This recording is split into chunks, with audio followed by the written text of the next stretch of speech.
On les appelle preppers, tombeuses, survivalistes ou encore autonomistes. Voici leurs conseils. Salut à tous et bienvenue chez moi. On va parler aujourd'hui dans cette première vidéo de pourquoi survivaliste. Alors, premièrement, je suis pas un peu comme beaucoup de preppers d'attendre demain à vraiment attendre cette guerre mondiale, ce déclenchement atomique. Je suis survivaliste, c'est un peu, on va dire, simple, on va dire, assez qui reste dans les normes.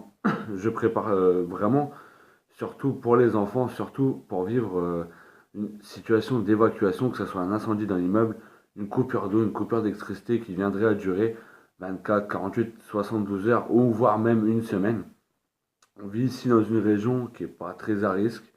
La première centrale nucléaire est à 110 km. On reste dans un rayon, je veux dire, hors de danger, même si avec les nuages, on va dire que ce sera quand même le danger. Euh, Moi, je prépare beaucoup pour les enfants dans le but, parce qu'on a, nous, en tant que parents, une obligation d'assurer un minimum de sécurité, un minimum de confort à nos enfants, à notre conjointe, à notre conjoint pour les mesdames.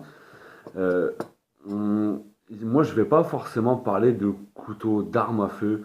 On n'est pas Rambo, hein, on n'est pas des guerriers. Il y a certains d'entre nous comme moi qui ont une certaine expérience militaire. Euh, j'ai été moi-même soldat, dû à ça. Mais c'est pas ça qui a déclenché le survivalisme. Je voudrais savoir déjà vous expliquer pourquoi, que vous me disiez aussi vous pourquoi vous voudriez vous préparer. À quoi bon?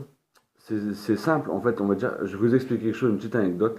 Il y a maintenant, on est en 2017, il y a maintenant 13 ans, alors que j'avais 14 ans, je revenais d'Allemagne en fait, chez mon père qui vivait à l'époque là-bas. On est resté coincé 14 heures dans un bouchon. Étant à l'époque, je pêchais beaucoup, pour ceux qui savent la carte. On part souvent pour de longues sessions entre 24, 48, 72 heures, voire plus pour certains. Et j'avais dans mes affaires de pêche tout ce qui était réchaud, tout ce qui était un peu nourriture qui me restait de là-bas. Ce qui m'a bien servi, ce qui a déclenché il y a 13 ans mon côté survivaliste de ça. Pourquoi je voulais me préparer? Il fallait absolument que je me prépare, il fallait, ça vraiment, j'ai eu ce déclic. Alors pendant ces 14 heures, en fait, si vous voulez, il y a eu un gros accident en Allemagne, ça fait plusieurs victimes, malheureusement plusieurs morts. Il y a eu en face de nous, à peu près à 300 mètres, trois camions qui se sont percutés, dont deux chauffeurs décédés. Malheureusement, derrière nous, il y a eu ce qu'on appelle un suraccident. Il y a eu encore deux camions et un carambolage avec une dizaine de voitures qui se sont emplafonnées, de toute façon, c'est clair.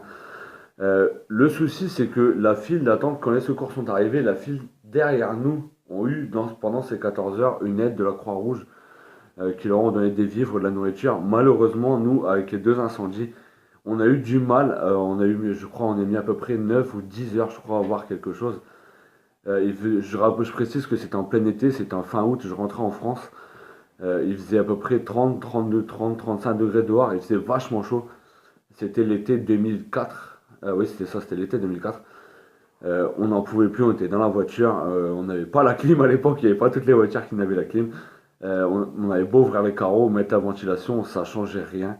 Il a fallu trouver des solutions pour s'hydrater. On avait heureusement mon père qui était, pareil, ancien militaire, avait toujours un minimum, un kit dans la voiture, hein, que ce soit une bouteille d'eau, un minimum à manger. Donc voilà, c'était la parenthèse de pourquoi je suis devenu maintenant survivaliste. Les choses maintenant qui arrivent au quotidien, je pense que c'est pour ça aussi qu'on se prépare beaucoup, c'est beaucoup pour le quotidien. On peut avoir, comme ici, là maintenant on arrive sur l'hiver, il peut y avoir des coupures d'électricité, des coupures d'eau comme on a eu il y a quelques jours. Ici on a eu 24 heures sans eau. Bon, ça n'a pas été un problème parce qu'on est préparé. Et justement, à travers mes prochaines vidéos et à travers tout ça, je voudrais vous amener à vous préparer un minimum à vivre ici, à vivre chez vous, peut-être pas forcément reclus, vous pourrez sortir, aller dans les magasins, choses comme ça. Mais imaginons qu'il se passe ne serait-ce qu'une coupure d'eau chez vous un soir, il est 18 heures, les magasins vont pas tarder à fermer, vous n'arrivez pas à sortir de chez vous. Il va falloir avoir chez vous un minimum de vivres, d'eau, de nourriture, de piles, de lampes, un peu tout. Et je voulais justement vous amener à travers mes futures vidéos à préparer Déjà, la prochaine sera sur par où commencer le survivaliste, par où commencer son kit d'urgence. Ça va être très simple, hein, ça va pas, on va pas commencer à venir avoir 1 mois, 2, 3 mois de stock de nourriture. Donc voilà, donc à travers tout ça, à travers cette petite vidéo de présentation, je vais vous apprendre à vous préparer. On va déjà commencer par les bases et après évoluer, on va y arriver au vraiment gros stock, à tout, avoir des kits médicaux, avoir un peu tout, vivre, nourriture, eau, kit médical, outils, sac d'évacuation, kit à la maison, comment protéger son domicile. On va arriver à tout ça au fur et à mesure, mais on va d'abord commencer pour beaucoup d'entre vous qui sont pas encore des adeptes survivalistes, savoir par où commencer. On trouve beaucoup de vidéos sur Internet, mais je trouve que c'est un peu énorme ce qu'ils font. Ils ont beaucoup de choses. On n'a pas forcément tous les mêmes moyens. On n'a pas tous les moyens d'avoir un bunker. On n'a pas tous les moyens de se construire une base. Pour ceux qui sont, comme dans mon cas, je vis en HLM. J'ai bien par ailleurs acquis il y a quelques mois une BAD aussi en Alsace.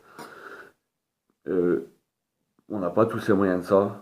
On ne peut pas tous se payer tant de choses. Le matériel, c'est bien beau d'acheter des tonnes et des tonnes et des tonnes. Le problème, c'est que je ne suis pas comme tout le monde. J'ai pas préparé mon sac d'évacuation pour qu'il reste 10 ans dans le couloir de l'entrée. Ça me sert à rien. Je m'en sers beaucoup. Mon sac d'évacuation, de toute façon, c'est mon EDC. J'en ai deux. J'en ai un qui est on va dire très chargé, très fourni. Et un autre qui me sert d'EDC, qui est vraiment maintenant, qui a qu'un micro sac d'évac, on va dire, mais qui est assez garni pour garantir ma sécurité à moi, ma femme et mes 3 enfants. Il faut comprendre par là que, comme vous avez vu il y a quelques jours, c'était hier, ou hier, que ne serait-ce que la radio dans le sac, la radio portative, elle m'a servi. C'était peut-être pas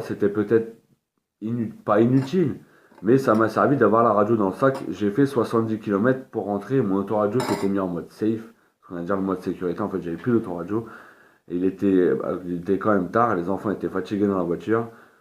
J'ai sorti la radio portative pour justement les occuper, mais aussi, on va y revenir aussi, rester connecté au service d'urgence.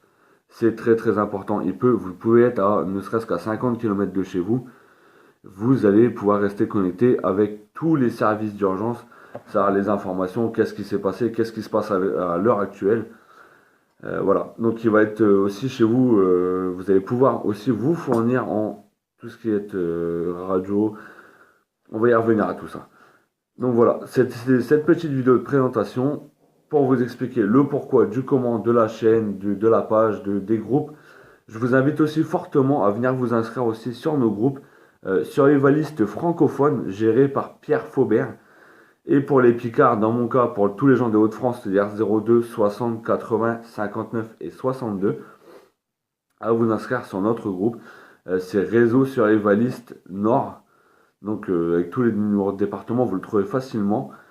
Ce groupe est géré par Matt Marquand, Samuel Richard, moi-même. Vous allez pouvoir retrouver beaucoup de choses. On a beaucoup de rencontres, on fait pas mal de choses entre nous. Ça va peut-être vous permettre de vous faire un clan, peut-être. Mais tout ça, on y reviendra, le clan et tout, on y reviendra plus tard. Donc voilà, j'ai terminé cette vidéo par ce petit point. Les réseaux sociaux sont, à l'heure actuelle, quand même vachement importants. On n'est pas tous des geeks, hein. Moi-même, le premier, je ne suis pas collé à mon téléphone H24. Je commence à faire des vidéos, ok. Mais c'est dans un but aussi, dans une démarche de vous apprendre à vous aussi, de vous aider à construire quelque chose de correct. Donc voilà, cette vidéo est maintenant terminée. Je vous souhaite à tous une excellente journée. Et voilà.